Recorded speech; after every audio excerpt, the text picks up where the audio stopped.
take a woman who lived and worked in the 1910s and 1920s. She's an intellectual, she's a political activist involved in spreading ideas, and she's a woman who, in her writing and her speech, and her speeches indeed, exudes confidence and commands attention. But this woman suffers privately from anxiety after she's addressed an audience, and she seeks reassurances from men who, in her words, are father figures. And she seems to want two things from these men. On the one hand, straightforward compliments about her performance, but also, on the other hand, indirect reassurances through a kind of sexual attention. And this woman dreams that she's scared and alone in a house, and a man walks in and finds her washing clothes. She wants to attract him, but she pretends to resist, and he admires and caresses her skin. And in a second dream, she dreams of a high tower on a hill being pushed over and falling on the inhabitants of a village below, but the people in the village put on masks and escape injury.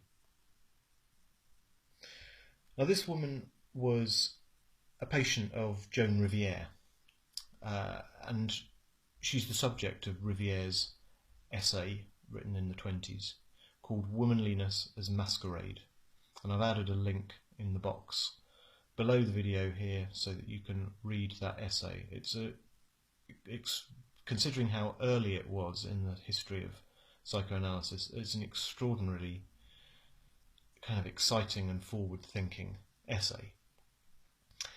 And the woman who is the subject of Riviera's essay, she recalls a great rivalry, both in childhood and adulthood, a rivalry with both of her parents. So her father was also an intellectual, and as a younger child she'd identified with him. In adolescence she'd rebelled against him, and now as an adult she far exceeds him both in her intellect and in her achievements. And she knows and recalls that she felt extreme rage as a small child. The weaning process was apparently frustrating, both for the mother and the child, and she had oral fantasies as a child of biting off her mother's nipple, of disemboweling her mother, and of biting off her father's penis.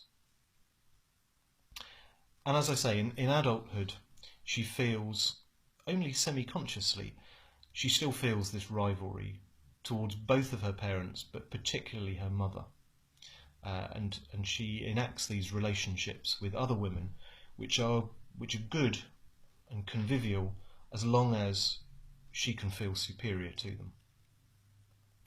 And she starts to consider whether perhaps the anxiety that she feels is partly a fear of retribution, partly a fear associated with her parents, but which has now been displaced onto this other scenario where she feels anxious and seeks reassurance after she's given a speech.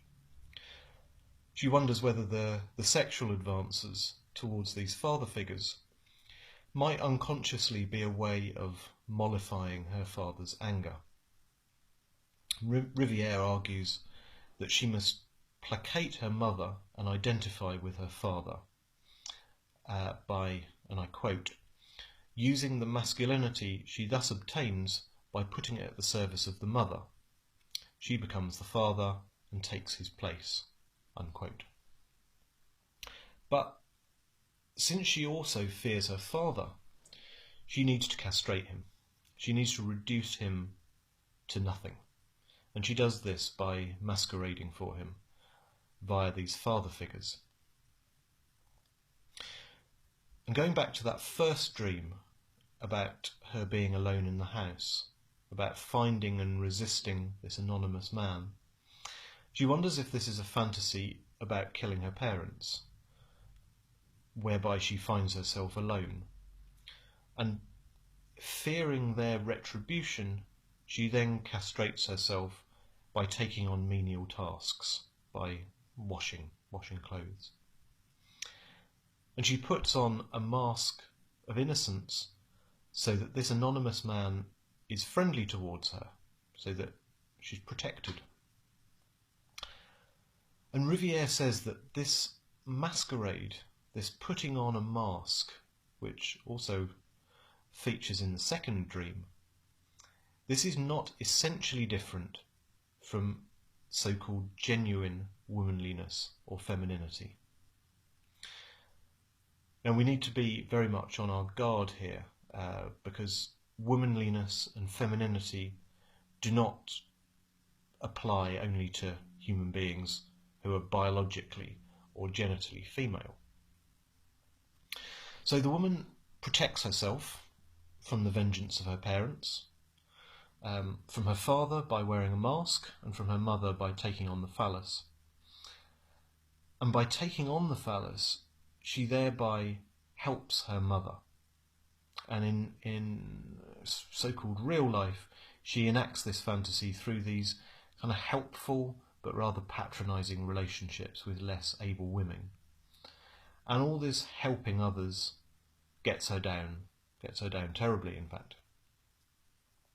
So in some sense, she achieves a kind of supremacy, and that provides some kind of defence against the anxiety caused by her own sadism and the impact it has, and the rage and revenge from her parents.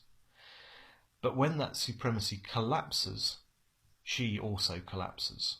She collapses into depression, and she collapses into illness. So the question here that I will leave you with is that if, as Riviere says, womanliness is essentially a masquerade, is maleness also essentially a masquerade?